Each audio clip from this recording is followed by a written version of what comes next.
My initial reaction, Carm, was this better be the Ravens pick. This better be the pick they got yesterday. The early reports out are this is the Bears pick. This is a high price. I mean, there's a chance that this pick they gave up is higher than where Chase Claypool was originally drafted. Listen, I wish it was the Ravens pick. I get it, but like if I'm Poles and they're holding me up, hey, we're only doing it for your pick. You in or out? I can see why he ultimately said yes. Okay, draft picks aside, though. Yeah? This is exactly what the Bears need. Guys that should be really happy right now. Darnell Mooney, Justin Fields, Matt Eberflus. Can we just talk about this day for a second? The White Sox hired a manager no one's ever heard of. I'm trying to stay out of that one. The Bulls have to... I think I actually like the hire, though. The Bulls are playing the Nets tonight, and Steve Nash got fired. I mean, there's a lot going on, and the Bears keep making trades. I don't want to get sidetracked here, but the fact that you like Pedro Griffel, who 99% of diehard baseball fans had not heard of, is impressive. You've done so. I have not been willing to. No, I want to be clear. I have no idea who the guy is. I mean, are you on board with that trade?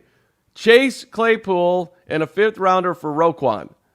I'm fine with it. I'm a happy guy after the last 2 days. Bears got additional capital, already using that capital, but you're getting a player that was a 2nd-round wide receiver that his rookie season in many ways was playing at a higher level than Justin Jefferson. He's also a very good blocker, which is still a theme that the Bears continue to just have here with the receivers that they bring in.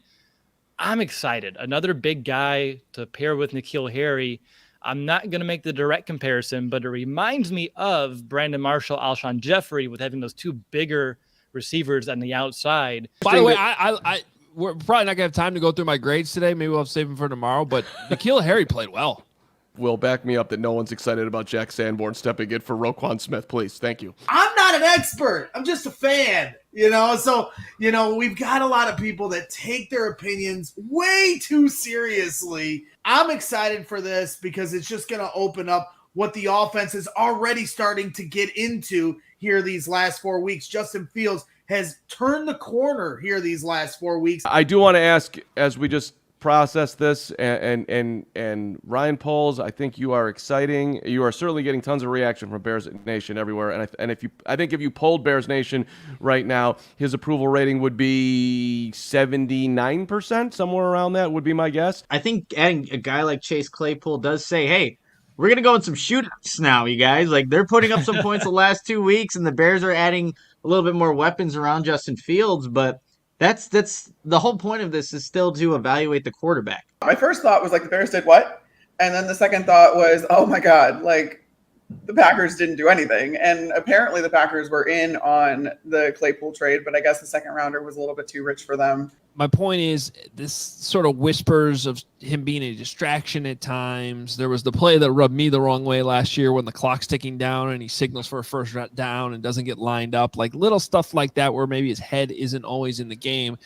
It's an interesting fit with what I think the Bears are putting together here under Matt Eberflus and how like a player like that fits in with the hits principle. We're an hour into this thing. We have to thank some of our sponsors and tell you about our tailgate that we have coming up this weekend. If you're excited about I'm sorry. David Montgomery has been traded. Oh my goodness. Breaking news from Field Yates. The LA Rams are trading for Bears running back David Montgomery. I'm sorry for the cutoff, but it felt important. But did you say tweeted that out, Greg? Does he have it wrong? Wrong account? Did Braggs mess it? Braggs, if there's not a blue check mark next to the tweet that you just read, and you put me through that emotion, I'll kill you. I just got like 3 texts, and then a person that tweets a lot of things where he responds, I'm not going to give him the light, but a person that... I'm not seeing anything. I think it's a good punishment right now. This is a good one. Definitely need to clip this. All of this that's happening right now because it's fantastic.